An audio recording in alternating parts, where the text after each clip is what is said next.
Bismillahirrahmanirrahim. Qala al-musannif rahimahullah ta'ala, awwaluha as-sahihu wa huwa man tasal isnaduhu wa lam yashidha aw yu'al. Hadis sahih secara bahasa adalah hadis salim, yaitu apa? Hadis yang sehat. Kemudian hadis sahih secara istilah terbagi kepada dua bagian. Al-hadisus sahih li dzatihi wal hadisus sahih li ghairihi. Al-hadisus sahih li dzatihi wa mattasala sanaduhu binaqli al-'adli ad-dhabit dhabtan tamman min ghairi shududin wala 'illatin. Wal hadisus sahih li ghairihi huwa mattasala sanaduhu binaqli al-'adli ad-dhabit dhabtan khafifan an mithlihi la muntahahu min ghairi shududin wala 'illatin wa ya'ti min wajhin akhar. Apa itu sanad? Sanad huwa silsilatu ar-rijal al-musilah ila al-matni. Rentetan daripada para periwayat hadis sampai kepada matan. Contohnya Al-Imam Al-Bukhari di dalam sahihnya. Sahih Bukhari meriwayatkan qala haddatsani al-Humaydi qala haddatsana Sufyan qala haddatsana Yahya bin Sa'id al-Ansari qala akhbarani Muhammad ibn Ibrahim annahu sami'a Alqamah radhiyallahu anhu yaqul qala sami'tu Umar bin Al-Khattab radhiyallahu anhu yaqul 'ala al-minbar anna Rasulullah sallallahu alaihi wasallam qala. Dari Imam Bukhari sampai Imam atau Sayyidina Umar bin Khattab radhiyallahu anhu ini disebut sanad, silsilah atau rentetan rijal periwayat hadis Nabi sallallahu alaihi wasallam. Ini yang disebut dengan sanad. Kemudian ma huwal matnu? Al-matnu huwa man taha ilaihi sanadu. Matan adalah lafaz hadis itu sendiri. Nabi bersabda innamal a'malu binniyat. Ini adalah lafaz atau man qama bihil ma'na. Lafaz daripada hadis Nabi sallallahu alaihi wasallam disebut dengan al-matnu. Jadi ada sanad, ada matan. Kedua hal ini itulah unsur daripada sebuah hadis. Laulal isnad laqala man syaa ma syaa. Disitulah letak kepentingan isnad. Kalau tidak ada isnad, setiap orang akan mengatakan apa saja yang ia kehendaki. Kemudian, apa yang dimaksud dengan al-adlu? Tadi kita sudah sebutkan definisinya man mattasala sanaduhu binaqli al-adli. Binaqli al-adli. Apa itu al-adlu? Al-adlu huwa man lahu malakatun tahmiluhu ala mulazamati taqwa wal muru'ah. Al-adlu adalah yang memiliki adalah. Apa itu adalah? Adalah malakah. Malakah yang membuat seseorang konsisten untuk takwa dan menjaga marwahnya. Dan seseorang, periwayat hadis atau seseorang pada umumnya, supaya dia menjadi seorang yang adlun harus memiliki beberapa kriteria. Yang pertama, dia harus muslim, harus Islam. Yang kedua, dia harus baligh. Yang ketiga, dia harus berakal. Yang keempat, jangan dia orang yang fasik. Yang terakhir adalah menjaga muru'ah. Jadi Islam dan akal, baligh itu jelas. Jadi orang gila tidak adlun, tidak bisa dikatakan adlun. Kemudian adamul fisqi kata dia, yaitu jangan dia orang yang fasik. Artinya fasiknya seseorang bisa menghalangi dirinya untuk menjadi seorang yang adlun. Jadi tidak mungkin orang yang fasik itu adlun. Bagaimana seseorang menjadi seorang yang fasik? Jadi ulama mengatakan dengan fasik itu terjadi dengan salah satu daripada dua hal. Yang pertama, irtikabul kabair. Yang kedua, al-israru ala shaghair. Apa arti irtikabul kabair? Melakukan dosa besar. Sekali melakukan dosa besar, maka seseorang dinyatakan fasik. Kemudian yang kedua, al-israr ala kabair ala shaghair. Apa artinya? Banyak melakukan dosa-dosa kecil. Banyak melakukan dosa-dosa kecil. Sekali saja seseorang melakukan dosa besar, dia fasik. Akan tetapi dosa kecil, agar seorang menjadi fasik, wal iyadu billah, ketika dia israr berulang kali melakukan dosa-dosa kecil, maka dia adalah menjadi orang yang fasik. Bagaimana menghilangkan kefasikan ini? Dengan beristighfar dan bertaubat. Kemudian ada yang disebut dengan al-muru'ah. Dengan bahasa kita disebut dengan al-marwah. Marwah seseorang, marwah. Jadi seorang dikatakan adlun jika ada marwahnya. Apa itu marwah? Al-muru'atu hiya at-takhalluqu bi khuluqi ahlika wa zumalaik. Berakhlak dengan akhlaknya saudara-saudaramu atau keluargamu dan orang-orang setempat atau orang-orang atau rekan-rekanmu. Itu yang dimaksud dengan al-muru'ah. Jadi inilah 5 kriteria sehingga seseorang disebut adlun, atau sehingga rawi hadis disebut rawi yang adlun.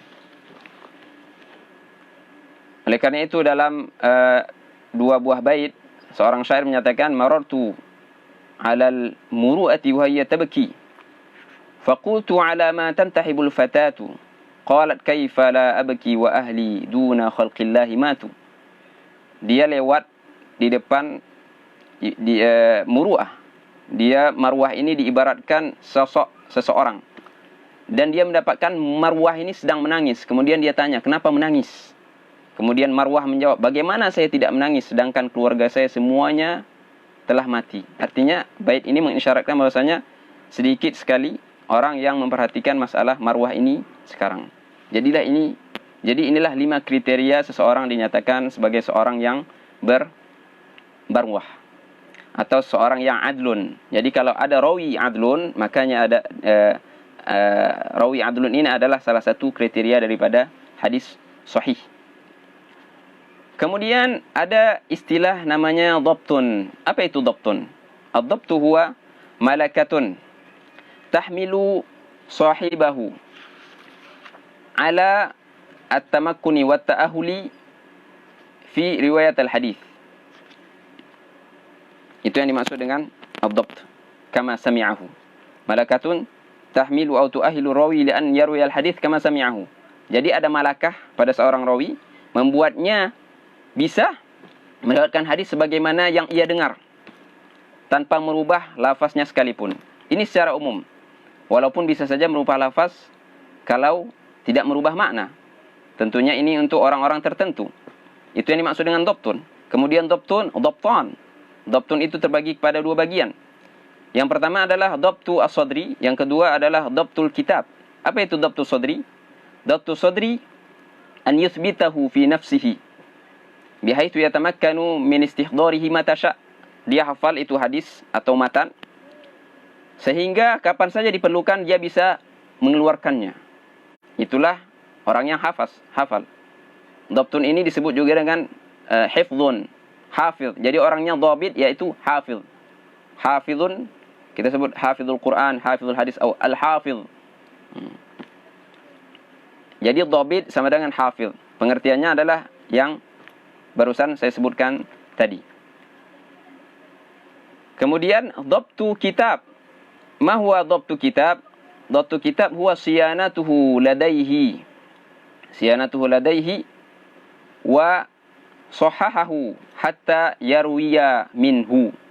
Jadi dhabtu kitab ini bisa jadi dia tidak hafal atau dia hafal di memorinya, di kepalanya.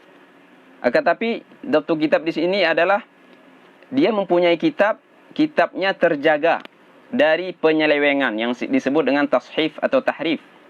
Kemudian setelah dia menulis kitab ini, dia melakukan tashih. Tashih ini adalah koreksi. Jadi ada siyanah, ada tashih. Itulah yang dilakukan para ulama hadis terdahulu. Karena belum ada percetakan buku tentunya. Jadi dulu serba manual, masing-masing menulis dengan sendirinya daripada seorang syekh dengan imla atau sebagainya. Kemudian setelah itu dilakukan tashih, koreksi dengan syekh tersebut atau dengan rekan-rekan sesama pelajar. Kemudian dia jaga itu kitab sampai dia meriwayatkannya kembali kepada orang-orang setelahnya atau kepada siapa saja. Dengan begini terjagalah kitabnya daripada penyelewengan apapun, penyelewengan makna dan penyelewengan lafaz. Baik penyelewengan itu, tashih itu dari diri sendiri atau daripada orang lain. Ini disebut dengan dhabtu kitab. Ada beberapa muhadithin la yuhaditsu illa min kitab. Ketika meriwayatkan hadis, dia tidak meriwayatkan hadis melainkan melihat kitabnya atau berpegangkan kepada kitabnya, padahal dia hafal. Contohnya Al-Imam Ahmad bin Hanbal. Beliau hafal alfu hadis, 1.000.000 hadis, tapi la yuhaditsu illa min kitab. Tidak pernah meriwayatkan hadis melainkan dengan berpegangkan kepada kitabnya. Meriwayatkan hadis dengan kitabnya. Karena beliau adalah dhabtu atau dan inilah yang disebut dengan dhabtu kitab. Aplikasi daripada atau amaliyah daripada dhabtu kitab. Itulah pembicaraan mengenai dhabtun. Mattasala sanadu binaqli al-adli ad-dhabit. Apa yang disebut atau apa yang dimaksud dengan al-muttasil? Tadi kita sebut mattasala. Berarti ittasala yatasilu, isim fa'ilnya muttasil. Al-hadithul muttasil. Kita sering dengar bil hadath bis sanadil muttasil katanya. Dengan sanad yang muttasil. Apa sih muttasil? Muttasil di situ artinya bersambung. Artinya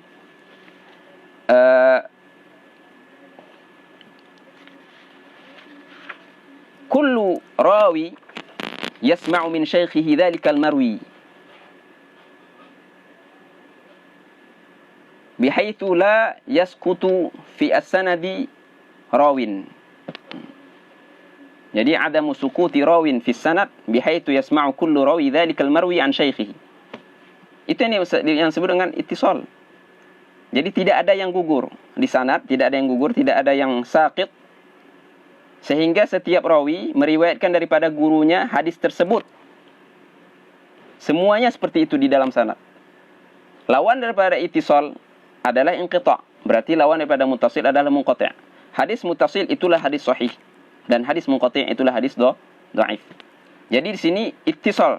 Ittisal adalah sebuah syarat agar hadis tersebut menjadi hadis yang sahih. Ittisalu as-sanad.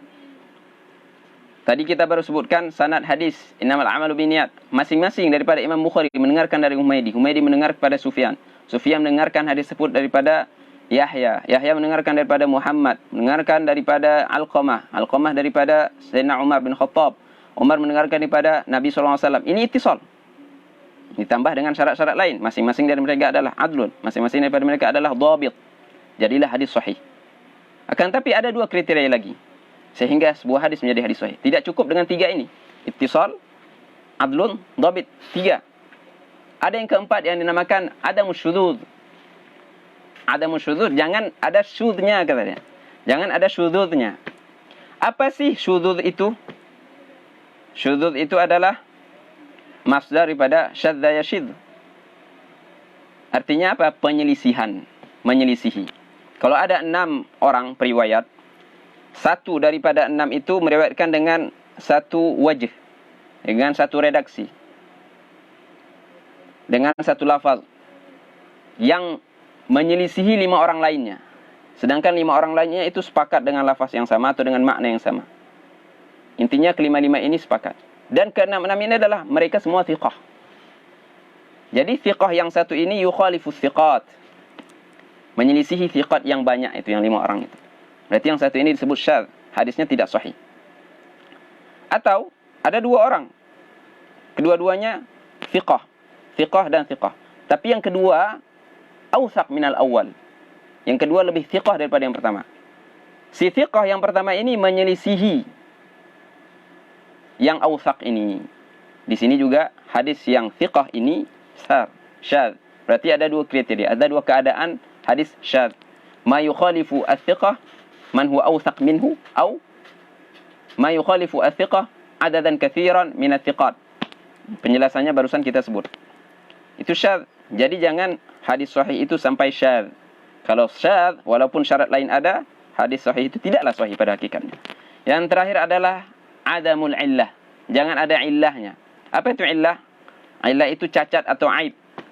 Tapi illah yang dimaksud di sini adalah illatun khafiyah. Walidzalika arti ulama menyatakan illah adalah wasfun khafiyun yaqdahu fi sihhati al-hadits wala ya'rifuhu illa an-nuqad. Ia adalah sebuah sifat. Sifat itu khafi, tidak nampak. Dan berefek negatif, yaqdahu, efek negatif pada sebuah hadis, sehingga hadis bisa menjadi hadis yang dhaif karenanya.